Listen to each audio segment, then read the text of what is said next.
কেরানীগঞ্জ ঢাকা। আদু স্যারের বিয়ে যাচ্ছি আমরা কেরানীগঞ্জ। মানুষের মন আসলে ইট পাথরে গাঁথা শহরের মধ্যে থাকতে চায় না। যদিও শৌখিনতার কারণে মানুষ বদ্ধ করে থাকে, কিন্তু মানুষ তার ম্যাক্সিমাম সময়টাই চায় প্রকৃতির সাথে মিশে যেতে। আমাদেরও যদি সময় থাকে আমরা চাই একটু ঘুরতে। তো আজকে যেহেতু ফ্রাইডে ছিল আমরা চলে আসলাম ফতুল্লা ঘাটে। তো আজকে আমাদের গন্তব্য হলো আমরা কেরানীগঞ্জ যাব। তো সেই কারণে আমরা তাছাড়া থেকে আমরা একটা অটো করে আমরা চলে আসলাম ফতুল্লা খেয়াঘাটে।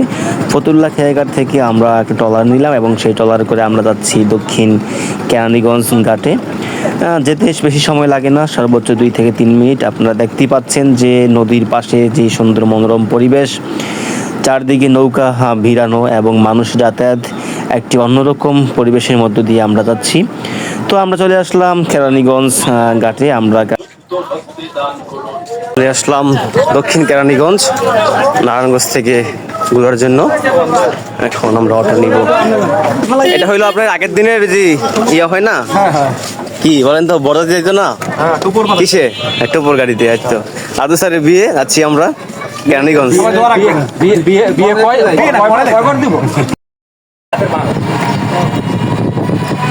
রাজু স্যারের মানে যার বিয়ে সে কিন্তু পিছনে বসে, এটার সময় দেখবেন। এটা আপনি আপনার বিয়ে হইতো পিছনে বসতাম। তো কথা শেষ করি, আমরা যাচ্ছি রাজু স্যারের বিয়েতে। স্যার পিছনে আছে, আমি যেহেতু সামনে বসছি। আমরা আছি দক্ষিণ কেরানীগঞ্জ। পিছনে আছে Kamal sir, Raju sir, Mohiuddin sir, Raju sir. এবার আছে বন্ধু সুদর্শন যুব এবং আমাদের পাইলট। টাকা টাকা আপনাদের কাছে ঘুরতে আসলাম, বলেন কোথায় নিয়ে যাবেন আপনি? কিশোর ব্রাহ্মণগাঁও। এই নামের কারণ কি, মানে এই নাম কেন দিচ্ছেন আপনারা? ব্রাহ্মণগাঁও ব্রাহ্মণ ছিল আগে, সবাই ব্রাহ্মণ ছিল, সব ব্রাহ্মণ ছিল।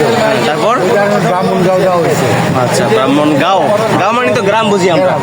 আচ্ছা ঠিক আছে। তো আমরা কেরানীগঞ্জ মানে ফতুল্লা ঘাট থেকে আমরা কেরানীগঞ্জ ঘাটে নামছি। এখন যাচ্ছি আমরা ব্রাহ্মণগাঁও।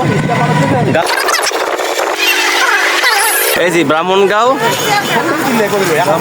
কোলটা দক্ষিণ কেরানী। মহিউদ্দিন স্যার কিছু বলেন আপনি, আমাদের ব্লগার।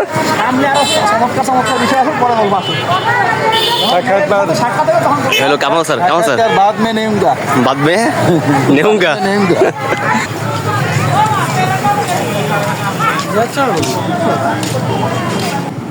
তো আমরা বলতে বলতে চলে আসলাম ব্রাহ্মণগাঁও। আপনারা দেখতেই পাচ্ছেন যে ব্রাহ্মণগাঁও হচ্ছে আসলে একটা রাস্তার দুপাশে কিছু রেস্টুরেন্ট এবং একটু দোকানের একটা সমাগম।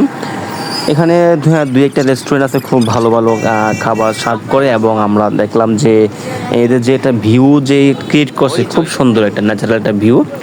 তো আমরা মাগরিব নামাজ শেষ করে আমরা একটা রেস্টুরেন্টে বসলাম এবং সেটার নাম হচ্ছে হইচই।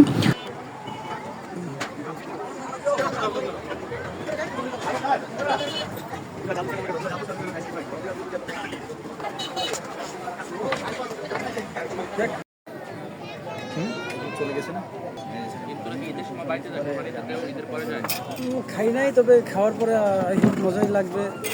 ঘ্রাণ তো আসতেছে সুস্বাদু।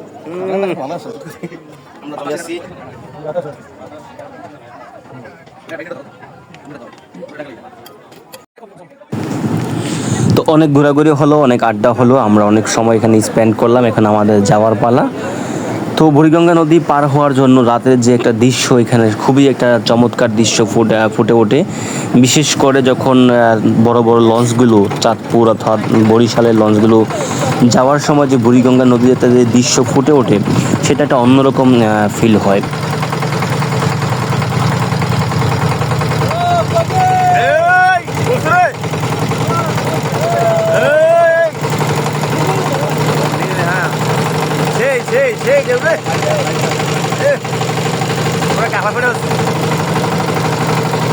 আমরা আছি বুড়িগঙ্গা নদীতে, নদীর ঠিক মাঝে আছি এখন আমরা। স্যার কেমন ফিলিংস লাগতেছে বলেন, জোরে জোরে বলতে হবে। চমৎকার চমৎকার স্যার, চমৎকার বলছে। মেশিনের আওয়াজ।